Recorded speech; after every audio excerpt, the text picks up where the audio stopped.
Aku orang Islam, tapi macam kapal selam, sekejap nampak macam Islam, sekejap do. Di meja mesyuarat ekonomi jangan cakap pasal dosa pahala. Apa kena mengenai itu kat masjid, forum perdana dia boleh cakap pasal Tuhan. Kat Dewan Perniagaan lain. Jangan. Kalau kamu pisahkan hamba Allah dengan usaha orang usahawan, kamu tidak akan jumpa yang namanya bahagia. Jumpa harta tapi tak bahagia. Ramai di Malaysia orang kaya tapi tak bahagia. Ya Allah, kawan saya 1 bulan pendapatannya 60.000. Isteri masih bekerja, gajinya 16.000. Datang bercerita dengan saya, ya Allah, duit boleh buat tilam, boleh buat bantal. Anak 2 kerat dah besar-besar, tapi turun naik mahkamah, kena tangkap pencegah maksiat. Girlfriend ada 4 lori. Ya Allah, sembahyang tak ada ke mana, tak tahu di mana maghrib, di mana dini hari. Balik tak tahu pagi, tak tahu dini hari. Dai tak pernah sujud sejadah. Sebab itu di masjid kita tak ada kereta besar, tak ada kereta mahal. Kerana orang kaya kata apa? Kamu yang miskin pergi minta dengan Tuhan. Aku dah kaya, tak payah minta. Tak sesat banget. Bila dah kaya nak derma sakit, bagi tapi minta gambar besar-besar, cek besar-besar. Bagi nak diiklan, tak diiklan, tak bagi. Bagi ungkit-ungkit dah bagi, minta apa lagi nak, dah bagi dah, minta. Itu kerja kamu. Bagi tapi merungut. Maka sekali lagi bangun kekuatan. Bina karakter, baru bina sistem. Sistem berfikir kita bagaimana? Sistem makan kita macam mana? Sistem bekerja kita macam mana? Without system, kita tak mampu hidup. Macam mana nak hidupkan sistem? Kita perlu ada leadership. Siapa usahawan-usahawan yang sudah berjaya, yang nak bimbing cendawan-cendawan yang baru hidup? Rata-rata kalau kamu ni budak lagi, aku ni nak tua. Kalau dia naik, aku punya mati. Jump as dulu. Tak letih. Kadang-kadang kita tidak jadi macam orang bangsa lain. Kalau bangsa lain dia bankrupt, ditolong. Bangsa lain berniaga sebelah-sebelah tapi kawan baik. Tapi kawan kita berniaga, kalau nak order ini gerainya meja ini aja, meja itu jangan. Saya jual apa yang ada sini aja, yang itu lain. Tak boleh duduk sini, duduk sana. Orang sana dengan orang sini mukanya letih. Saya dah kena buat tu kedai saya, orang tak nampak.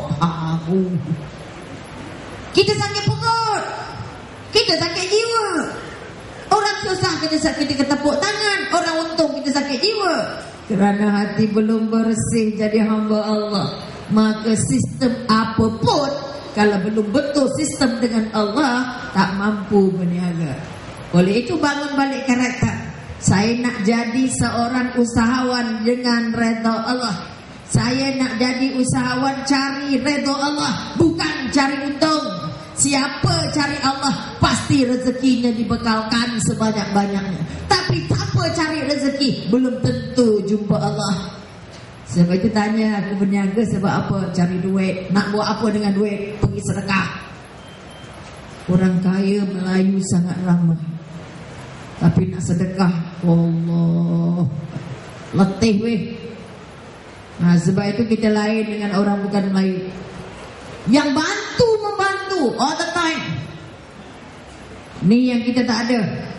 Saling tampung menampung. Kita dah saling tenyeh menenyeh. Maka sekali lagi perhatiannya tak ada, kerjasamanya tak ada, ikhlasnya tak ada. Mana mungkin terbangun karakter sebagai seorang usahawan? Oleh itu sekali lagi, setelah ada karakter, ada saksiahnya, kita nak bangun pula siapa pemimpinnya. Who are your leaders? Siapa ikonnya? Kerana sistem tidak boleh berjalan tanpa pemimpin. Pemimpin tak boleh memimpin tanpa nilai. Nilai apa yang pemimpin pegang? Nilai kipas-kipas ke? Nilai turun padang ke? Nilai tenyeh ke? Nilai puji ke? Nilai angkat ke? Nilai kerjasama ke? Sebab itu kita ada KPI. Apa dia KPI? Key Performance Index.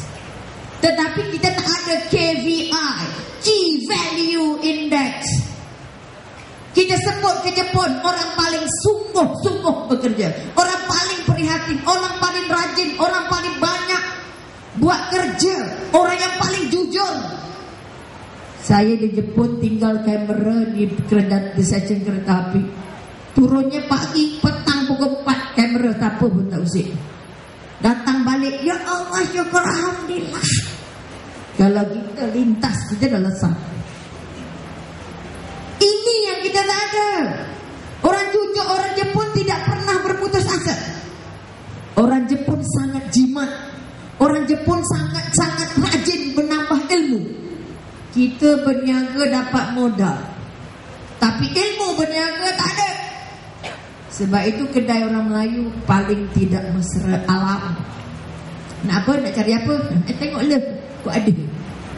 Tapi kebanyakannya tidak mesra pengguna. Sebab itu orang Cina kata apa? Kalau kamu mahu berjaya, bangun jiwa seorang hamba yang sedang melayan tuannya, yaitu pelanggan. Jangan kata modal untuk tambah berniaga. Pelanggan kamu akan membantu kamu membesarkan perniagaan. Hormat pelanggan. Nabi jaga pelanggan macam mana? Kenal dulu, tanya dulu nak cari apa, apa yang boleh saya bantu. Kita nak cari kedai makan letih weh. Ada apa? Nak makan-makan ada tak ada? Licikan tak ada. Waduh, letih weh. Itu bangun jiwa mesra. Karena anda tidak boleh hidup hanya dengan modal yang bentuknya duit. Tapi kita perlu juga modal yang namanya pelanggan. Kita juga perlu modal yang namanya sasiah. Kita perlu modal yang namanya akal yang kreatif. Kita perlu modal jiwa yang benar-benar cinta untuk melakukan tugasan kerana Allah. Mudah-mudahan kita mampu untuk mengubah dunia. Jadi contoh pada anak-anak. Kalau berniaga bukan berniaga buluh kasar, dapat modal ujungnya lesak. Tak. Kalau otaknya belum berubah, anjakan paradigma belum terjadi. Berniaga bukan kerana Allah, berniaga bukan kerana mencari rezeki Allah, berniaga bukan kerana berkah, berniaga bukan kerana ingin jumpa syurga Allah, kita tidak akan mampu berubah. Mudah-mudahan kita mampu membuat anjakan untuk berasa bahawa setiap perniagaan yang kita lakukan adalah ibadah. Jika ini jadi modal, insya Allah tidak pernah ada tidak adil di mata Allah. Allah tidak pernah kejam, tapi manusia lebih kejam kepada Allah. Maka timbal balik rasa tidak gembira itu. Mudah-mudahan kita berjaya, kita bahagia di sini dan di sana insya-Allah. Sekian, terima kasih. Assalamualaikum warahmatullahi wabarakatuh. Waalaikumsalam warahmatullahi wabarakatuh. Terima kasih kepada berbahagia Dr. Robiah binti Qullah Hamzah atas huraian berkenaan dengan siri-siri tersebut sebentar tadi. Jadi tuan-tuan dan puan-puan yang dirahmati Allah Ta'ala sekalian, rasanya tak lengkap kalau kita tak buka ruang dan peluang pada malam ini untuk soal jawab daripada pihak penonton yang hadir pada malam ini, yang bersama-sama memeriahkan karnival merakyatkan keusahawanan peringkat negeri Melaka. Jadi saya mohon kerjasama, saya persilakan kepada tuan-tuan dan puan-puan yang berhajat untuk bertanyakan soalan untuk tampil ke hadapan. Dipersilakan. Assalamualaikum warahmatullahi wabarakatuh. Saya Muhammad Hafiz dari Yasin. Ustazah Robiah, tadi saya tadi Ustazah cakap kalau berniaga je mesti orang Cina, kan? Bila kita lihat hari ini, bangsa-bangsa asing lebih maju ke hadapan berbanding bangsa bumi putera kita sendiri. Oleh itu, saya ada kemungkinan sikit bagaimana cara untuk menjadikan masyarakat bumi putera agar lebih maju dan berani saing dengan bangsa lain. Terima kasih. Terima kasih kepada saudara yang bertanya. Mungkin kupasan sedikit dan juga mungkin boleh dengan kesimpulan sekali. Tapi kita kumpul soalan satu lagi, Ustazah. Kita kumpul sekali lagi, kita buka satu lagi soalan. Bagi Ustazah Rehat dulu. Bagi Ustazah Rehat dulu kita kumpul. Kalau ada satu lagi soalan daripada penonton untuk bertanya. Bismillahirrahmanirrahim. Assalamualaikum warahmatullahi wabarakatuh. Saya tujukan soalan ini kepada Tuan Haji Zamihan bin Nasir. Soalannya begini ya. Nyatakan komen Ustaz berkenaan sikap segelintir usahawan Muslim pada hari ini yang lebih bersikap business oriented sehingga mengabaikan tanggungjawab mereka sebagai seorang Muslim. Sekian, Assalamualaikum warahmatullahi wabarakatuh. Jadi mungkin terima kasih kepada yang bertanya. Mungkin masa kita agak betul sikit pada malam ini. Dah hampir pukul 11 malam. Tapi tak apa, saya yakin dan mengenai kawan-kawan dan perempuan yang kita main sama tunggu sampai 1 pagi sekalipun. Memang kita tak pasti hari kenal nak balik semula ke Kuala Lumpur ni. Siap pada mereka lah. Jadi saya bagi ruang mungkin dalam 4 ke 5 minit bagi siap dari panel. Yang pertama Ustaz Zalihan tadi untuk soalan yang kedua berkenaan dengan komen Ustaz. Tadi saudari bertanya berkenaan dengan komen Ustaz segelintir usahawan pada hari ini yang lebih mengutamakan business oriented, profit oriented, lebih mengutamakan keuntungan sehingga mengabaikan tanggungjawab sebagai seorang Islam. Dan mungkin Ustaz boleh tutup dengan sedikit kesimpulan. Silakan Ustaz. Terima kasih kepada saudari yang bertanya. Mudah-mudahan kita diberi pencerahan oleh Allah. Menyentuh tentang sikap setengah peniaga Muslim kita yang hanya mengutamakan keuntungan berbanding tanggungjawab kebajikan sosial. Ini merupakan satu gambaran sikap yang tak betul. Orang yang berniaga dalam keadaan begini, yang pertama sekali, dia tak memahami etika perniagaan dalam Islam. Niat dia berniaga pun tak betul. Nawaitu kita kata, nawaitu kita berniaga. Bukan kata nak semayang lillahi ta'ala, nak puasa lillahi ta'ala, nak haji lillahi ta'ala. Nak niaga lillahi ta'ala.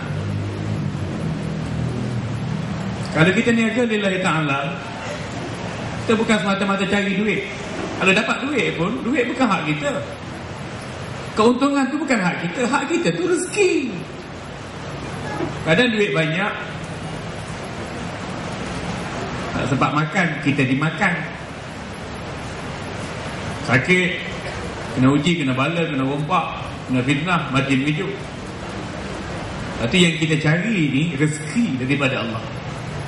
Bila kurang, terima ujian daripada Allah dengan bersabar. Bila terlebih, tunaikan tanggungjawab yang disyariatkan, yang diwajibkan, dan tunaikanlah kebajikan sosial, beri bantuan, sedekah dan lain-lain keperluan masyarakat. Yang kedua, sikap begini muncul sebab individu tu tak sedari. Dia fikir modal dia, pandai dia, kredit dia, barangan dia, perkhidmatan dia, keuntungan pun dia tak sedari. Awal-awal saya dah beri gambaran kesedaran. Kita niaga ni modal daripada Allah. Diri kita, badan kita, jasad kita, emosi kita daripada Allah. Dan orang nak beli barangan perkhidmatan kita tu, perasaan orang yang nak beli barangan perkhidmatan kita tu, siapa yang suntik perasaan dalam hati dia hingga dia datang ke booth kita, pameran kita, kedai kita, premis kita untuk nak dapatkan barangan dan perkhidmatan daripada kita? Siapa yang campak keinginan berkenaan pada hati pembeli untuk nak mencari penjual, untuk nak membeli dengan kadarnya? Allah. Jadi kalau kita peniaga dan usaha, orang kaya yang sedar diri, keuntungan sanggup dikongsi bersama dengan Muslim yang lain. Sebab keuntungan itu datang daripada Allah. Dengan sebab kita, Allah jadikan ia sebagai ujian. Jangan sampai kita lupa kepadanya. Yang ketiga, sikap mengutamakan keuntungan perniagaan untuk diri sendiri ini. Ada orang tu tadi hamba pada dunia. Barang sesiapa yang menjadi hamba pada dunia, dunia akan memperhambakannya. Duit banyak, tak pernah rasa cukup. Bini comel, tak pernah rasa nikmat. Kaya raya, tak pernah puas dengan apa yang ada. Orang ini dia tak rasa kemanisan nikmat Allah. Nabi SAW bersabda dalam hadis yang sahih riwayat Bukhari rahimahullah, Salasun man kunna fihi wajada halawatal iman an yakuna Allah wa rasuluhu ahabba ilaihi mimma siwahuma wa an yuhibbal mar'a la yuhibbuhu illa lillah wa an yakraha an ya'uda ilal kufri kama yakrahu an yukzafa finnar.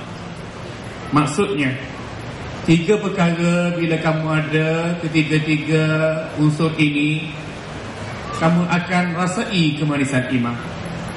Yang pertama, Allah dan Rasul lebih kamu cintai berbanding selain dari keduanya.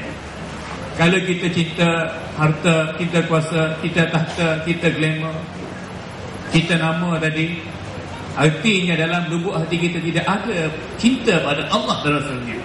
Bila dalam hati tidak ada cinta pada Allah dan Rasul, hati kita yang satu ini akan cinta dunia. Mana bisa mungkin satu hati ada 2 cinta? Satu hati nak cinta dunia dan akhirat sekaligus, mana bisa mungkin? Tapi yang sepatutnya, yang sewajarnya menjadi cita-cita hati kita ialah menyintai Allah dan Rasul lebih daripada segala-galanya. Baru kita rasa kemanisan iman. Seronoknya niaga, seronoknya masjid, seronoknya baca Quran, seronoknya untung, seronoknya bersabar, seronoknya bersyukur. Kalau kita gagal berniaga, apa salahnya kita jadi miskin yang bersabar? Kalau kita kaya berniaga, untung banyak berniaga, apa susahnya kita jadi kaya yang bersyukur? Sebenarnya kaya yang bersyukur itu lebih baik dari si miskin yang bersabar. Orang miskin dia sabar, mudah dia sabar sebab dia tak ada keperluan, tak ada kemampuan. Kita nak kaya, jadi kaya yang bersyukur ni payah. Kita ada kemampuan untuk nak zalim orang, nak tindah orang, nak sekat orang, nak monopoli orang, nak hina orang, nak jatuhkan maruah orang. Tapi kita tak lakukan itu semua. Kenapa? Kerana kita nak jadi orang kaya yang bersabar. Lebih baik dari menjadi fakir miskin yang bersabar. Kaya yang bersyukur lebih baik dari menjadi fakir miskin yang bersabar. Jadi kita kena sedar diri lah tuan-tuan. Walau kita kaya setahap atau setinggi mana sekalipun, bukan untuk bermegah-megah, bukan untuk memperhina manusia atau memonopoli keadaan yang ada. Tapi sebenarnya gunakan kekayaan kita itu dalam acara dakwah, menggunakan nikmat anugerah yang Allah kurniakan itu untuk menuju kepada Allah. Mungkin kita orang kaya tidak pandai nak bersyarah, nak ceramah, nak pidato, nak forum, tapi kita boleh menambah pahala dengan infak fi sabilillah, membantu ulur tangan, ringankan beban, memberi sumbangan. Itu lebih baik bagi kita tuan-tuan hadirin. Kita tengok bagaimana Abdul Rahman bin Auf radhiyallahu anhu. Asalnya miskin Abdul Rahman bin Auf. Asal miskin. Mula niaga dengan tali unta. Beliau sendiri tidak ada unta. Seorang yang berhijrah. Tapi beliau mula melibatkan diri dalam perniagaan dengan tali unta. Dia tukang jual unta untuk orang punya, tapi tali kekangan unta tu bagi kat aku lah, dekat kat aku lah. Dengan tali unta tu disimpan banyak, dikumpul banyak, jadi modal. Mereka ceritanya dengan modal itu beli unta, jual unta, kembangkan perniagaan. Akhir sekali usahawan Islam yang berjaya. Dan tak kedekut, tak Haji Bakir lebih kedekut untuk nak menginfak harta benda di jalan Allah. Sayyidina Abu Bakar As-Siddiq, segala harta benda diinfakkan di jalan Allah. Baginda sallallahu alaihi wasallam pun seorang yang kaya aja, menginfakkan harta di jalan Allah. Jadi patutnya kita tidak memahami kehendak perniagaan berdasarkan kepada pemikiran sekular, pemikiran liberal, atau pemikiran materialistik semata-mata. Hidup tidak menukar lagi tuan-tuan. Kita pun tak boleh jamin nyawa kita sampai ke esok hari. Kalau sekadar cari harta benda dunia simpan, cari simpan, jangan sampai harta benda dunia yang kita untuk dalam perniagaan simpan itu daripada benda yang haram, kerana dia akan mencekik kita pula bila tiba masa dan saatnya. Dan jangan sesekali kita berasa bangga dengan apa yang ada di tangan kita, kerana apa yang ada di tangan kita daripada harta keberadaan dunia tidak sampai ke mana.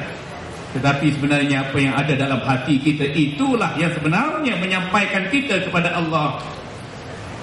Mudah-mudahan apa yang kita fahami, kita yakini dan kita lakukan untuk hari kita, esok lusa seterusnya, memberi panduan kepada kita, dan kita sentiasa bergerak merancang perjalanan menuju pada Allah Subhanahu wa ta'ala.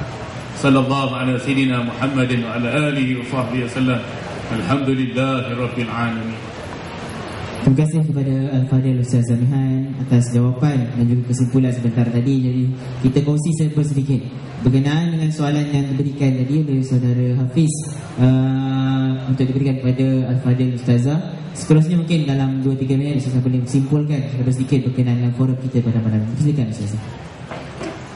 Tuan saya sudah berkongsi. Terima kasih pada yang bertanya bagaimana untuk membangun seorang jiwa seorang usahawan yang kita kata Islami.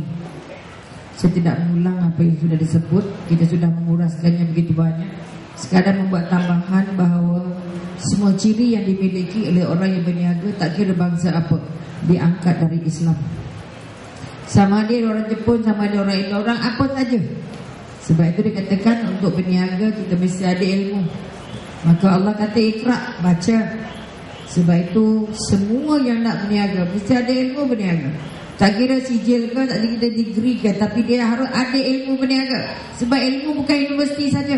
Ilmu dari pengalaman, ilmu jadi orang yang bawahan dulu, ilmu tengok contoh orang berniaga, ilmu belajar dengan kawan-kawan, ilmu belajar dengan orang tua-tua. Mesti ada ilmu. Tanpa ilmu kamu sesat. Amal tanpa ilmu sesat, ilmu tanpa amal sangkut. Sebab itu kita katakan belajar dulu, kenal dulu ikra. Okey, ikra itu membuat kamu kenal dengan Tuhan kamu. Sebab Allah jadikan kamu dari seketul darah, akhirnya daging dan akhirnya dibalut dengan tulang. Siapa baca ikra, dia kenal siapa dirinya. Sebab itu ikra wahyu pertama. Kamu tak ada apa-apa dulu, kamu daripada air yang hina diangkat Allah jadi semulia-mulianya. Aku jadikan, baca dengan nama Tuhanmu yang menjadikan kamu dari seketul darah, dari seketul darah beku menjadi seketul daging dan akhirnya dibalut dengan tulang, diberi roh. Kamu bukan datang saja-saja. 100 tahun yang lalu kamu tidak ada, 100 tahun akan datang kamu tidak ada. Bermakna kita bermula dengan tidak ada. Mana mungkin kita boleh lupa siapa Allah. Allah mengajar kamu. Allah jadi maha pemurah dan maha penyayang. Allah yang mengajar kamu dengan pena dan tulisan. Dan Allah yang mengajar kamu apa yang kamu tak tahu. Satu surah Iqra mengajar kamu banyak benda. Kamu tak tahu apa di depan, Allah beritahu. Sebab itu untuk bangun balik sebagai seorang peniaga yang berjaya, harus merasa cinta Allah, cinta Rasulullah, cinta teragung. Kemudian kita ambil kita, dia mesti rajin. Sebab itu siapa nak jadi usahawan pada dirinya, tokeh pada dirinya, bos pada dirinya, pertama mesti rajin. Pertama rajin jumpa Allah. Kedua rajin mengadu dengan Allah. Ketiga rajin berserah dengan Allah. Keempat rajin mencari rezeki Allah. Rajin dan bentuk kita, rajin bangun pagi, rajin tahajud, rajin berderma, rajin bersyukur, rajin berterima kasih, rajin tegur orang, rajin mufakat dengan orang. Itu rajin. Sebab orang nak menjadi usahawan tidak boleh malas. Malas kosong. Dia senang. Orang yang paling senang senyum, bahagia. Kamu beli tak beli nombor 10. Pelanggan datang tetap pelanggan. Pelanggan yang datang, ya orang yang datang adalah pelanggan. Walaupun pelanggan itu belum tentu beli, tapi pembeli tetap pelanggan. Jaga dulu. Masuklah dulu, tengok dulu apa ada. Mana tahu entah ada yang berkenan. Jaga pelanggan. Yang datang itu pelanggan, yang beli itu pelanggan. Dua-dua penting. Tolong jaga. Kita muka nak senyum setengah mati, lagi kaya, lagi bengkak muka, lagi besar kata tak lagi tak ikut peraturan. Maka sekali lagi turun balik kekuatan, mesra dengan alam, mesra dengan Tuhan, mesra dengan Rasulullah. mesra dengan keluarga. Ada orang berniaga hebat-hebat keluarga jom kedai. Saya izinkan dia klinik counseling keluarga di rumah. Yang tersungkur banyaknya orang kaya-kaya, orang besar-besar. Ya Allah, rumah di 9 bilik, anak seketul. Tapi balik 4 pagi, tidur kat cushion. Apa hal? Saya kata rumah tak ada berkah. Mungkin duit tak betul. Sebahagiannya sangat banyak. Sebab itu kita kata orang yang kaya harta tapi tak kaya hatinya dengan Allah kosong.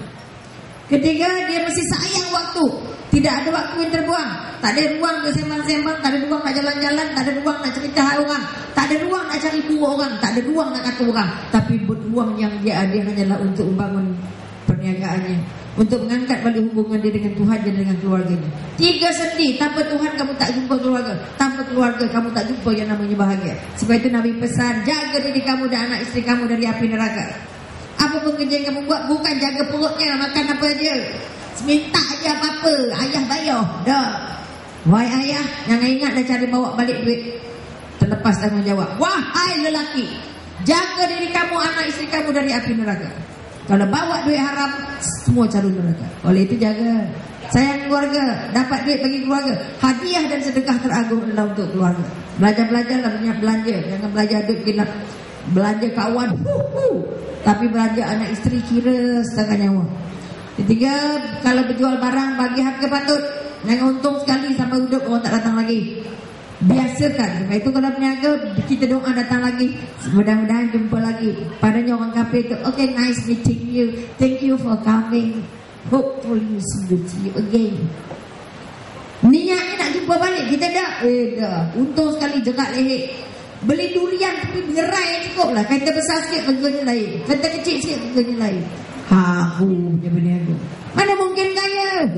Nampak kata besar, RM8 jadi RM10, RM10 jadi RM16. Tak haru biru.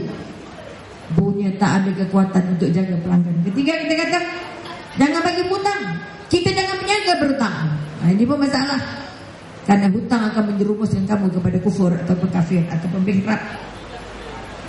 Karena tahu apa kita buat. We know what to do. Hari ini aku berniaga berapa, modal jam berapa, aku dapat berapa. Hari-hari sama. Sebab Allah nilai kita setiap saat. Allah nilai kita setiap saat. Kira apa kamu buat semalam, apa kamu buat hari ini. Jangan kamu sampai dikira sebab kamu tak kira. Jangan ambil mudah. Tadi aku hutang ni RM1, belum bayar lagi. Alah RM1 bising. Alah, RM1 tu adalah hadiah. Boleh tentu RM1 buat kamu terjun ke neraka. Boleh tentu mungkin RM1 untuk kamu layak ke syurga. Oleh itu jangan tengok jumlah. Kalau beri dengan ikhlas. Ikhlas tapi banyak. Sikit pun dah lah. Asal penting ikhlas. Gajah jangan derma semut. Biar burung yang derma semut. Ini orangnya gajah tapi dermanya semut. Kedekut. Memang tak jumpa berkah. Kemudian dunia perniagaan atau dunia usahawan adalah dunia yang paling mencabar. Mesti tambah ilmu, tambah kemahiran. Kalau tak ada ilmu, tak ada kemahiran untuk menghadapi cabaran-cabaran, turun naik harga, turun naik pasaran, masalah-masalah turun harga dan cabaran orang lain, kita akan disungguh juga jadi usahawan.